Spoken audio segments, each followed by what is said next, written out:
Aceitar que existe um Criador é científico, não é algo nada absurdo. O problema é que aceitar quem é o Criador, esse é o aspecto religioso. Daí nós entramos na questão da religiosidade. Então, quando nós discutimos quem é o Criador, a história é totalmente outra. Bom, isso é um pouquinho a respeito dos 2 primeiros capítulos. Deixe-me tratar dos outros 5, porque o último é só a conclusão. Bem rapidinho, só para pensarmos um pouquinho a respeito dessas questões. Primeiro, quando eu trato no capítulo 3 da origem do universo. Qual seria a origem do universo? Para entendermos um pouquinho a origem do universo, temos que ter uma ideia do tamanho desse negócio aí. Então, algo que é muito interessante, nós sabemos que hoje, por exemplo, nós temos 8 planetas no sistema solar e 8 planetas anões. Aqui estão eles e devem ter mais 2 ou 3 sendo acrescentados nesses próximos meses, segundo a informação que nós temos. Então, o número de planetas anões está aumentando rapidamente. Daqui a pouco vai ter mais planeta anão do que os próprios planetas do sistema solar. Algo que é muito interessante que nós temos também, em termos de tamanho, se você parar para analisar, eu peguei um dos planetas anões, que é o Quaoar, já tem sido estudado há praticamente 5 anos, então a órbita dele está bem definida.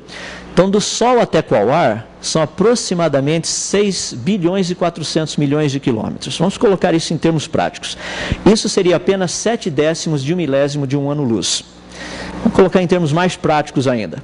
Para ir do Sol até Quaoar, viajando-se com uma espaçonave à velocidade da luz, 300 mil quilômetros por segundo, demoraria 5 horas e 55 minutos para você percorrer essa distância.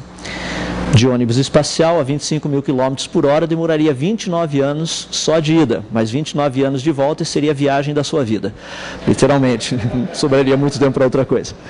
Ou seja, dá para entender por que a gente não manda astronauta para lá e para cá com essa facilidade. Se fosse possível percorrer essa mesma distância usando um avião supersônico tipo do Concórdia, mais ou menos 2.200 km por hora, demoraria 332 anos só de ida. Isso para percorrer o quê? 7/10 de 1 milésimo de um ano-luz. Se a gente pudesse ir com um avião convencional, a 800 km por hora mais ou menos, seriam 913 anos. Para aqueles que são fissurados com Fórmula 1 como eu, a 300 km por hora, nada mais do que 2.434 anos para você percorrer a mesma distância. E se você desejar ir com seu carro a 100 km por hora, sem pedágio e sem lombadas, demoraria aproximadamente 7.300 anos para você chegar lá. Eu gosto de brincar um pouquinho porque a física é uma área fascinante. Olha a pergunta que me fizeram e a resposta foi simples. Para ir de jegue, dá para ir também. Demoraria uns 2 milhões de anos caso ele não ficasse aperreado. Agora, o que é interessante sobre tudo isso? Dá para ter uma noção desse negócio? Tudo isso para percorrer o quê? 7/10 de 1 milésimo de um ano-luz. A estrela mais próxima, Próxima Centauri, está aproximadamente 4,34 anos-luz de distância da gente. De ônibus espacial demoraria 18 mil anos para você chegar na estrela mais próxima. A galáxia mais próxima, galáxia de Andrômeda, ela está a aproximadamente 2,54 mil milhões de anos-luz da gente.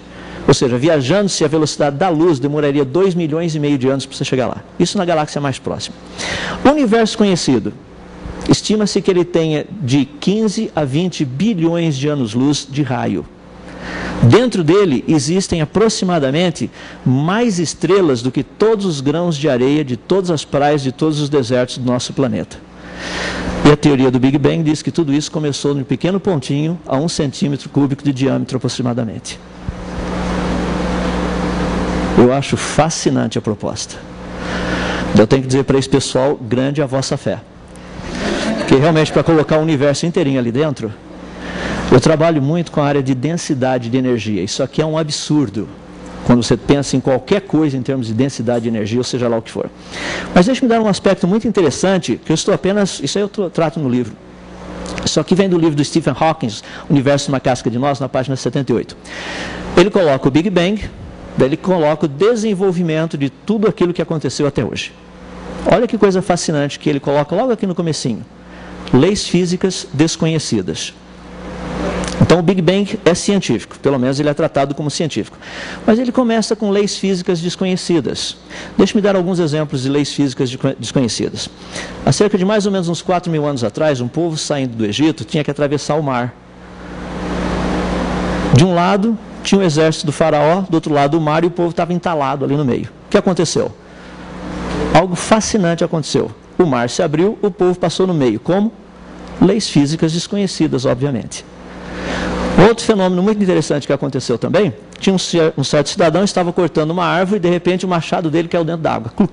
E o machado afundou. Ele ficou desesperado porque o machado era emprestado e provavelmente não tinha dinheiro para comprar outro. Foi para um amigo dele, falou: meu amigo, o seguinte, meu machado caiu dentro d'água. Falou: não tem problema. Onde é que caiu? Caiu ali. Esse amigo dele me pega um galho e quebra um galho literalmente. Bate na água, o machado flutua. Eu conheço a lei do empuxo. O que aconteceu? Leis físicas desconhecidas. Outro fenômeno muito interessante, num casamento, acabou o vinho. Daí a mãe de um certo convidado falou assim: não se preocupe que meu filho cuida disso. Então o filho dessa senhora, não disse da Nossa Senhora, disse dessa senhora, foi lá e fez algo muito interessante. Pediu para que se enchessem 6 talhas de água, um negócio desse tamanho, mais ou menos, cabendo cerca de 100 a 120 litros. Encheram de água, daí ele falou para os servos que estavam ali, falou: pode levar e manda servir. Eu, se eu fosse um deles, acho que eu colocaria o dedo lá dentro só para via das dúvidas, porque eu pus água lá dentro, teria posto água lá dentro. É interessante, porque quando chegaram e mostraram essas talhas que originalmente tinham sido enchidas com água, o que havia ali dentro era vinho. Agora, a água é apenas hidrogênio e oxigênio. Vinho tem carbono, tem nitrogênio, tem vários outros elementos químicos. O que aconteceu ali? Leis físicas desconhecidas. É interessante que o Big Bang começa com leis físicas desconhecidas, é chamado de científico, mas o Big Bang começa com milagre. Esse é o termo que nós conhecemos. Agora, isso não é dito. Agora, como uma teoria pode ser chamada de científica se ela começa com milagre? Por que o criacionismo é religioso se a proposta inicial é de um milagre? E por que o Big Bang é científico se a proposta original é um milagre? Teria que ser também religioso. Então, acho que é muito fácil nós tratarmos dessas questões. Inclusive, eu coloquei os 2 pontos bem simples ali para serem pensados. Algo que é muito interessante, que a gente discute muito com respeito ao Big Bang, é com respeito à idade do universo, que é mais ou menos a seguinte. Dentro da cosmologia evolucionista e a cosmologia criacionista, nós temos algo fascinante que tem sido estudado com a radiação de fundo, que é essa temperatura que tem sido encontrada de aproximadamente 3 kelvins no universo. Então, o universo lá fora, a temperatura média é 3 kelvins. Isso é mais ou menos a ideia de um corpo negro. O pessoal da física sabe do que eu estou falando. Não é buraco negro, é corpo negro, é outra coisa. Segundo a proposta naturalista, o universo teria começado com uma temperatura inicial de 10 elevado a 19 kelvins. Note que isso daí é uma pressuposição. E ele teria passado por um processo de resfriamento até 3 kelvins. Agora, para você fazer o cálculo da idade, quanto tempo teria se demorado, o que o pessoal mais usa é o modelo Lambda-CDM. Nesse modelo Lambda-CDM é o Lambda Cold Dark Matter. O cálculo feito sugere que o universo tem aproximadamente 13,7 bilhões de anos, mais ou menos 0,5% para cada lado. É fascinante sobre isso porque a condição inicial não é conhecida, é hipotético.